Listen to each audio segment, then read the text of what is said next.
Ah. What's up, man? Shit, man. All right, so check this out. Just hanging out here, thinking about this podcast, right? Poo-poo Street. Can't help but look behind me because it's my backdrop, right, guys? It's one of my favorite things. Mark, we grew up looking at this picture in my dad's office. He had a lot of different photos up there, but this is my favorite. So when Mark gave this to me, I was pretty stoked because it's actually, you can find these guys, by the way. You can find them signed by Bill Russell or Walt Chamberlain. But there's only they said about 100 of them that both are signed. All right. So I like how you just made that up. There's no way that's I know, true. right? It's great. But anyways, so both of them are signed on that one. To me, it's a pretty baller picture, but it goes to the context of what's happening in today's game. We talk about LeBron James coming in and Carmelo Anthony and that whole group just taking over the NBA, and that's in our lifetime.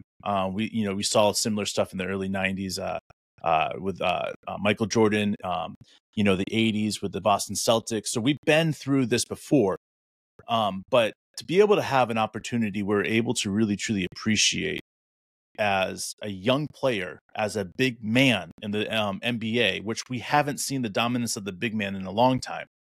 But to be able to have this opportunity to see Chet and see Victor playing against each other for the next 15 years, wearing an Oklahoma jersey and wearing a Texan jersey, bro, this is absolutely amazing. I've never been more excited as a Thunder fan, and especially the fact is that we got the better of the two, man. Chet is going to get the rings. He's going to get the accolades. I mean, he's going to get everything. Chet is special, and I think people are starting to realize that. It's true, man. Yeah, we grew up fans of the Knicks in the 90s. Saw great Houston Rockets team being led by Akeem and going up against Ewing. The Pacers had a guy named Rick Smits. The Bulls had a guy named Luke Longley. Rick Smits, man. The Magic had a guy named Shaq, and then he went to the Lakers. Like, the league was dominated by big men. San Antonio had David Robinson. And so there's some nostalgia to it. There's also a guy named Michael Jordan that really dominated that whole time period too. But like I want a huge shout out here, man, because with Michael Jordan, a lot of people don't ever mention this person, and I always feel like it's a horrible thing. But we're talking about great big men in the league, and especially during that time in the 90s, right? How can we not add Luke Longley to that name? Like, we see Sabonis out there, we see Patrick Ewing. Like, Luke Longley was like the quiet peacekeeper in that Chicago Bulls locker. He was a defensive impact player. He was a rebounder. He did everything that he was expected to do. And on top of that, everybody leaned on Luke. And it's crazy that every single time we talk about big men in the league, and I know his stats weren't there, right? Yeah. But to me, like, big men are much more than stats. It's much more than just stats. And if you look at a successful big man, you talked about Rick Smits, like, he doesn't have the stats to be considered as one of those, but he's what would Luke Longley be like in today's league? Dude, it would be so awesome to watch, man. Like, because I mean, like, honestly, he could really shoot the ball. Like, yeah, and he would play that outside in game that is so popular right now. Yeah, I mean, and you go back, like, your picture behind you is like black and white, Wilt and Bill. Like, you go back even before that, you got George Mikan. You go back before that. Actually, I don't know anything before that, but like, here's the thing, like, the game is great. The game has been George Mikan was the first superstar, so you're good. Right. And the vibe I get with what you're saying about Victor and Chet is just that like we're getting ready to see something special again, and we're hoping it's Oklahoma versus Texas, because as much as we love other sports and we love that rivalry in other ways, like, that it's very meaningful to go against Texas. Like, we love playing Dallas, we love playing San Antonio. Put this in perspective for all those fans that listen to our show, Thunder fans that are in different countries. Look it up. It's called the Red River Rivalry. All right, it's Texas versus Oklahoma. It's been around since the Texas Red or Oklahoma over Red Dirt. Years right now. Over 100. Yeah, it's been around for freaking ever. All right, And more so than that, if you look back at the battles and the wars of, Oklahoma and Texas, like there's this like deep There was Oklahoma rooted, Texas wars, bro. bro, back with the Indians. Oh yeah, dude. There was This is news to me. all right. So you have, all right, to check this out. We won't get too much into the history, but All you right. had crazy stuff that would happen on the borders, and it's fun, dude. Like, to me, like I look at this as now we have an I didn't pay opportunity. attention in Oklahoma history. I'm sorry, everybody. Dude, I loved Oklahoma history. So great. But you look at this and you understand the fact that now we have an opportunity, and not just an opportunity, but we know it's going to happen as long as these guys stay healthy. But you have San Antonio and Oklahoma. You have a team that started it all for Oklahoma, because you had an owner with Clay Bennett that was a part owner over there at San Antonio that sold his shares, took Sam Presti, and went over and went to the Supersonics, right? And then Clay Bennett's like, I want this team in Oklahoma, right? He brought the Supersonics to Oklahoma, become the Oklahoma City Thunder, and now we actually have a rivalry again. Right. And this is where we you look hate at it. San Antonio fans as much as they hate us. And it's so beautiful, because if this happened to Dallas, it wouldn't be the same. But San Antonio, who have all the rings and the prestige and the big time coach, like, bro, it's on. It's on. Dude, you know what Greg Popovich looks like? A chia pet. Chia. You water it and the hair grows. Anyway, sorry. But no, dude, seriously, when will San Antonio be willing to admit that the apprentice has become the master? When will they be willing to admit that we are their daddies? Dude, they know it. You don't have to ask Popovich. He just knows it. Like, Dude. hey, Popovich, are the Oklahoma City Thunder your daddies? And he's just going to look at you and say, shut the fuck up. Because he doesn't want to answer that. Like, he would never answer, fuck no, they're not, because he doesn't believe it. He knows that Oklahoma City Thunder rebuilt properly. And not just that, but they have the assets to somehow once in a while to jump up in a top 5 pick. Yeah, dominate and grab an all-star type player. Yeah. Like, we're picking all-star type players with Cason Wallace and J-Dub at 10 and 12. You know, like San Antonio's like, shit, that was done properly. And just going out and having David Robinson get injured and picking up Tim Duncan isn't good enough anymore. No, it's not going to get done. And it's not going to get it done. Like, the Oklahoma City Thunder are rewriting how to rebuild a team. And not just that, but you think about it. We talked about the other 2 podcasts ago. We talked about the rebuild, how quickly it was done.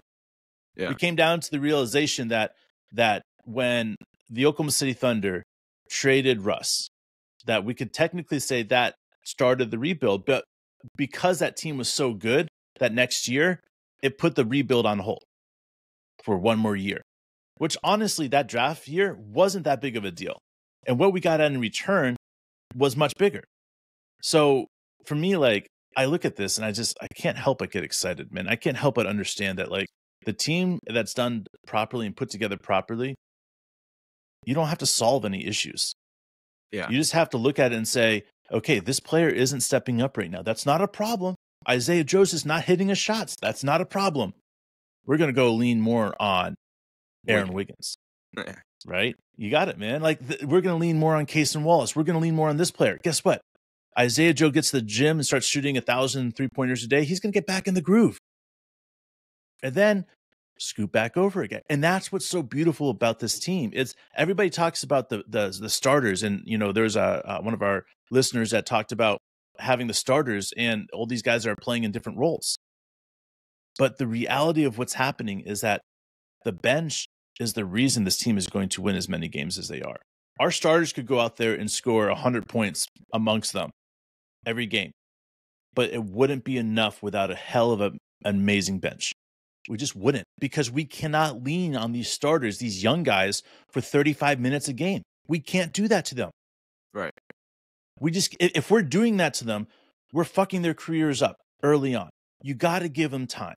especially if you know you're going to make a deep playoff run like I think this Thunder team can make, you got to give them time. You got to give them opportunities for rest. So once in a while, they're going to rest Shea for 2 games. Once in a while, you're going to see J-Dub rest for 2 games. Once in a while, Josh Giddey is going to rest for 2 games. And it's going to be perfect timing so they miss like 2 games, but they get a whole week of rest.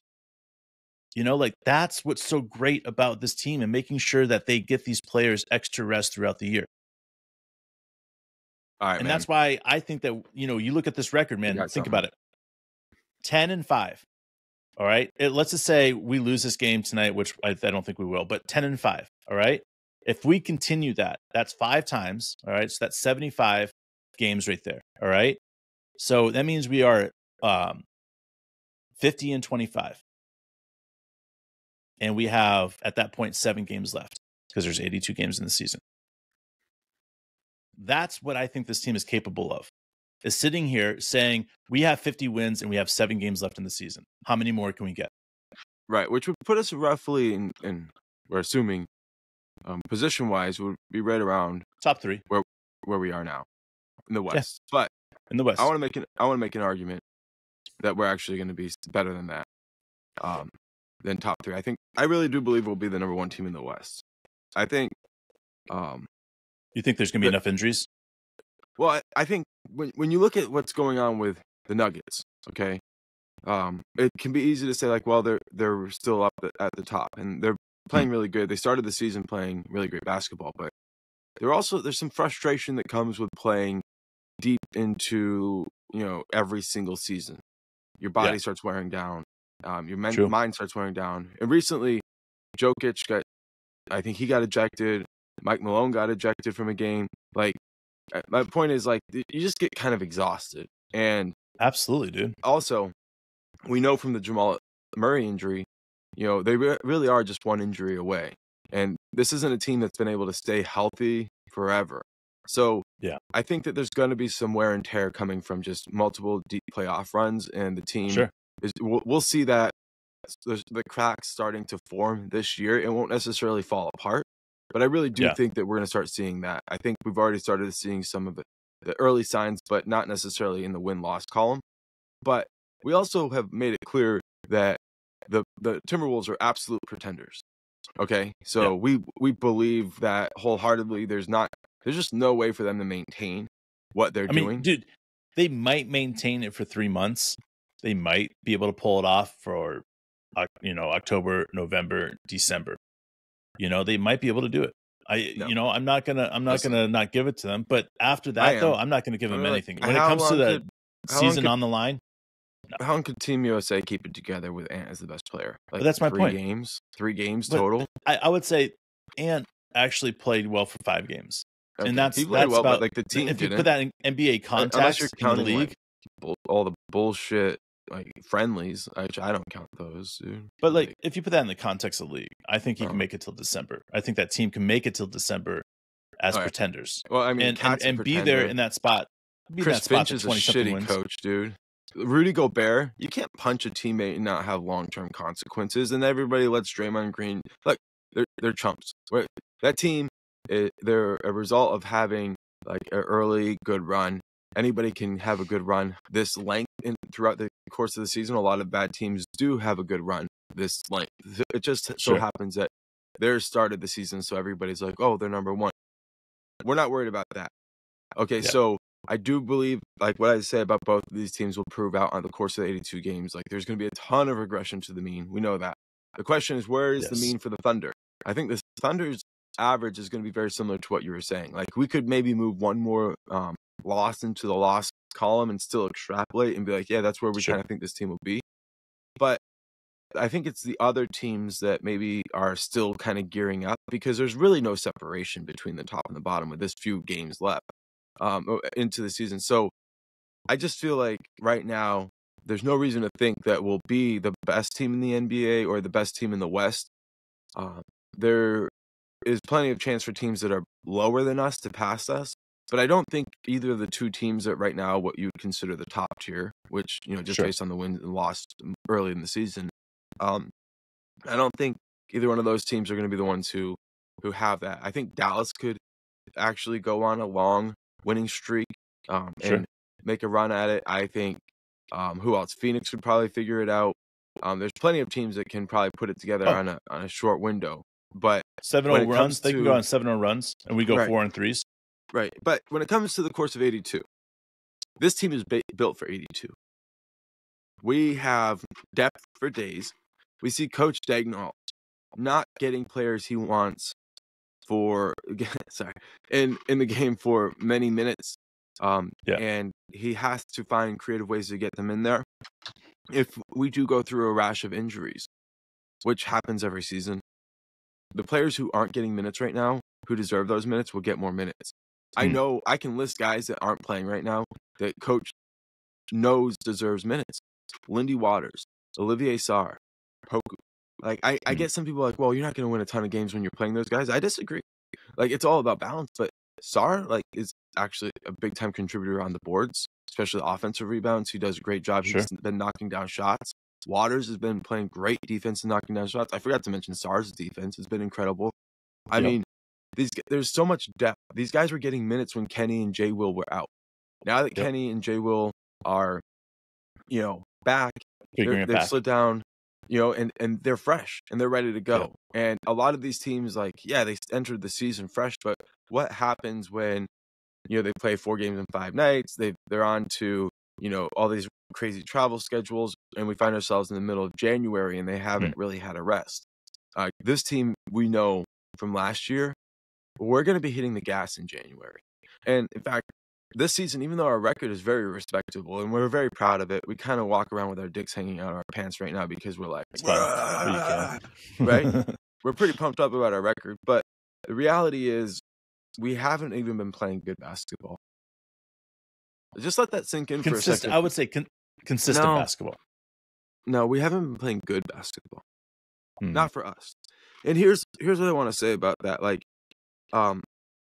Every single player on the team is below their average, where their average will be at the end of the season. Every single player on the team is not playing up to their expectations. But more importantly, okay, what we want from the team, like what Coach wants from the team, what Sam Presti wants from the team, offensively and defensively, we're just scratching the surface. If we end the season where we are right now, Coach would see it as complete failure. Not as like a minor failure. But I mean, and if you listen to him talk, right, he's always like, it's a work in progress. We're moving forward. This is the vision for the future. And then he'll talk about himself and talk about how it's his responsibility to get to the team to that point. I haven't seen it from anybody else who already can look at it and say, like, yes, there's evidence on the court, things are going well. He's acting completely like he did last year when we were starting the season slow, right? And I've heard him say it so many times, like, we don't want to be results oriented. We want to make sure that we're driven by the right things, and we want to come back, win or lose, and improve on the things that we can improve on. So when it comes down to, like, are we getting the most out of Chet? The best we can? Are we making the most of the talent that we have out there? I can definitively say no, right? And if you were to say, like, you had Wilt Chamberlain or Bill Russell or, whatever, even just like Akeem Olajuwon, Dave Robinson, or Patrick Ewing, or whatever we think Chet can be, and you weren't really getting the most out of that player, could you really be playing the best you could be playing? The answer would be no. Are we getting the most we can out of Shea? No. Are we getting the most we can out of Giddey? No. J-Dub? No. You tell me, Dave, in fact. Who are we getting the most we can out of? Well, nobody.